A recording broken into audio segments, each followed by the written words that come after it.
दोस्तों नमस्कार। VK knowledge electrical में आप सभी का स्वागत है। दोस्तों यूपीएल की वैकेंसी के बारे में हम आज की इस वीडियो में बात करेंगे। यूटिलिटी पावर टेक लिमिटेड में असिस्टेंट लोको पायलट की वैकेंसी है दोस्तों। और यदि आपको इस वैकेंसी के डिटेल के बारे में नहीं पता तो सबसे पहले हम इस वैकेंसी के बारे में बात करेंगे और उसके बाद हम ये देखेंगे कि क्या आपको इसमें अप्लाई करना चाहिए अथवा नहीं, यानी आपके लिए ये वैकेंसी बेटर है कि नहीं, हम इस पर भी चर्चा करेंगे। वीडियो को लास्ट तक ज़रूर देखना। ऑफिशियल वेबसाइट पर विजिट करके आप इसको कैसे अप्लाई कर सकते हैं ये भी हम बताएंगे आपको। वीडियो पसंद आए तो लाइक ज़रूर करें, आगे अपने फ्रेंड्स को भी शेयर ज़रूर करें। दोस्तों वैकेंसी के लिए आप अप्लाई करें या नहीं, इस पर हम केवल अपना निजी ओपिनियन देते हैं। आपका हो सकता है कि मत कुछ और हो, यानी विचार से आप असहमत भी हो सकते हैं, लेकिन फिर भी आप हमारा ओपिनियन जानने के लिए वीडियो को पूरा ज़रूर देख सकते हैं। दोस्तों यूपीएल जो है यूटिलिटी पावर टेक, इसमें अभी टेक्नीशियन की भी वैकेंसी आई थी, आपको पता हो शायद। उसका भी स्किल टेस्ट के लिए डेट आ चुका है, तो आप अपना स्किल टेस्ट का बेटर तैयारी कीजिए, बहुत अच्छे से आप कीजिएगा तैयारी उसकी। दोस्तों यूटिलिटी पावर टेक जो है वो एनटीपीसी और रिलायंस का एक जॉइंट वेंचर है दोस्तों, यानी नेशनल थर्मल पावर कॉरपोरेशन और रिलायंस इंडस्ट्रीज का संयुक्त उपक्रम है। इसमें दोस्तों जो भर्ती आती है उसमें नियम केंद्र सरकार के लागू होते हैं, लेकिन एक तरह से यदि बात करें तो इसका जो पे आउट सिस्टम जो होता है वो रिलायंस इंडस्ट्रीज के थ्रू होता है। यानी इस वैकेंसी में कहीं ना कहीं रिलायंस इंडस्ट्रीज का इंटरफेयर जरूर होता है। तो अब देखिए हम बात करते हैं कि जो वैकेंसी है वो क्या है। दोस्तों यूपीएल में असिस्टेंट लोको ड्राइवर के पद पर भर्ती है, लेकिन ये अनुबंध के आधार पर है साथियों, इसी की मैं बड़ी बात करने जा रहा हूँ। ये वैकेंसी साथियों कॉन्ट्रैक्ट बेस है। कितने टाइम का कॉन्ट्रैक्ट है और उस कॉन्ट्रैक्ट के बाद क्या होगा, आप बीच में यदि छोड़कर आते हैं तो आपको क्या करना होगा, ये सारी चीज़ें हम इस वीडियो में बात करेंगे। क्योंकि दोस्तों एक स्टूडेंट है और वो इस मामले में कंफ्यूज रहता है कि हम इस साइड जाएं या नहीं जाएं, तो ऐसे में हम हमारा ओपिनियन आपको देने जा रहे हैं। साथियों पोस्ट का नाम है ट्रेनी असिस्टेंट लोको ड्राइवर। 18 से 35 वर्ष की आयु है और 8 फरवरी 2020 को ये गणना की जाएगी। यानी 8 फरवरी 2020 तक यदि आप 18 वर्ष के हो जाते हैं तो ठीक, और यदि आप उस दिन 35 वर्ष के हो जाते हैं तो भी आप अप्लाई कर पाएंगे, लेकिन 35 से ऊपर नहीं होना चाहिए। ठीक है। आपका 10th प्लस आईटीआई होना चाहिए, और आईटीआई के इन्होंने 3 ट्रेड को सजेस्ट किया है दोस्तों, फिटर, इलेक्ट्रिशियन और डीजल मैकेनिक। वैसे ये 3 ही ट्रेड असिस्टेंट लोको पायलट जो रेलवे में अपना वैकेंसी आता है केंद्र सरकार के माध्यम से, उसमें भी यही अप्लाई करते हैं मोस्टली। और जहाँ तक मैंने देखा है डीजल और फिटर वाले सबसे अधिक असिस्टेंट लोको पायलट में सिलेक्ट होते हैं। तो आपका एससीवीटी हो या एनसीवीटी हो चलेगा, इसमें आप अप्लाई कर सकते हैं, कहीं कोई दिक्कत नहीं होगी। लेकिन दोस्तों रेगुलर आईटीआई होना चाहिए। यदि आपका आईटीआई डिस्टेंस लर्निंग या डिस्टेंस एजुकेशन वाला है तो आप नहीं कर पाएंगे। हालांकि आईटीआई लगभग रेगुलर ही करते हैं, डिस्टेंस वाला कोई होता नहीं है इसमें। फॉर्म ऑनलाइन अप्लाई करना है दोस्तों आपको, और ये 12 जनवरी से स्टार्ट हो चुके हैं।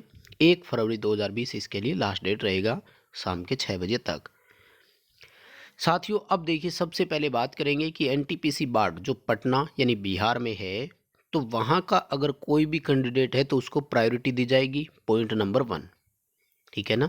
ये एनटीपीसी बार्ड यानी पटना की वैकेंसी है, तो यदि कोई वहाँ का कैंडिडेट है तो उसको प्रायोरिटी दी जाएगी नंबर 1। यानी हो सकता है कि वहाँ के कैंडिडेट की मेरिट लिस्ट ही अलग बनाए, तो इतने कैंडिडेट तो वहाँ से इनको मिल ही जाएंगे।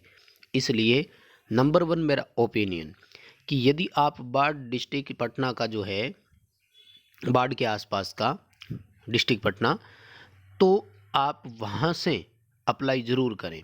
यदि आप अदरवाइज़ है, जैसे अदर स्टेट से भी है, तो मेरा मानना है कि आप इसमें अप्लाई ना करें।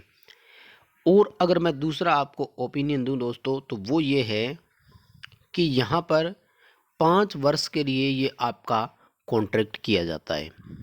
दोस्तों 5 वर्ष के बाद क्या होगा, ये सवाल उनसे कौन पूछेगा।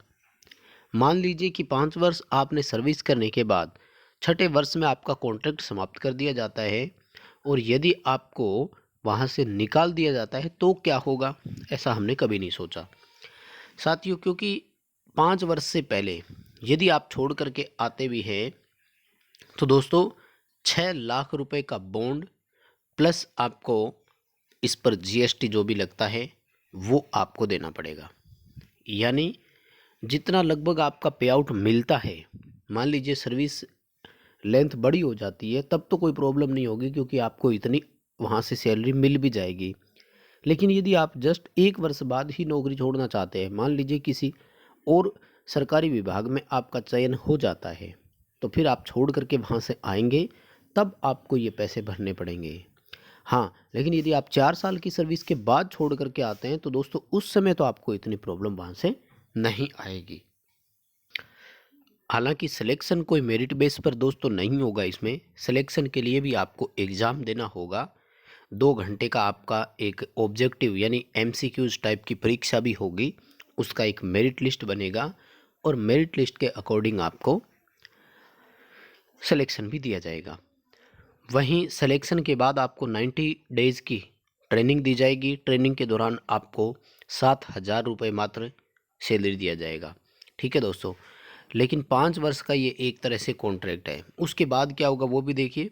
ट्रेनिंग के सफल समापन के बाद इन सभी उम्मीदवारों को केंद्र सरकार के अनुसार अत्यधिक कुशल श्रेणी की न्यूनतम मजदूरी दर, जो कि यूपीएल बार्ड में नियत अवधि के लिए नियुक्त किया जाएगा। दोस्तों यहाँ सुनिए सबसे बड़ी बात, इन्होंने ये कन्फर्म नहीं बताया है कि आपको ट्रेनिंग के बाद कितनी सैलरी दी जाएगी।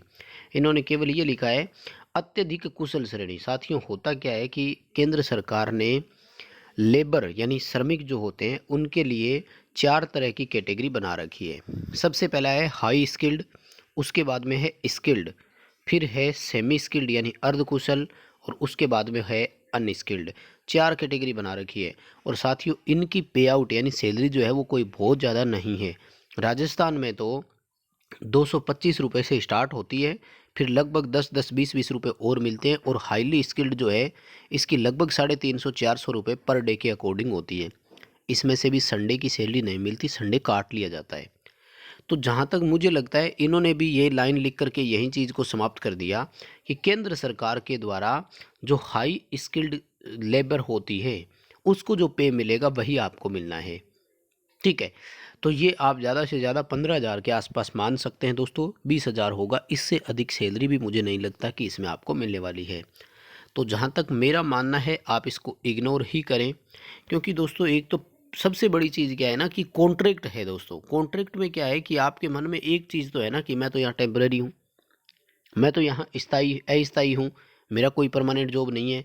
तो ये जो अनुबंध होता है ना, ये मुझे नहीं लगता कि किसी भी नौकरी में आपको एक सेटिस्फैक्ट्री दे पाएगा।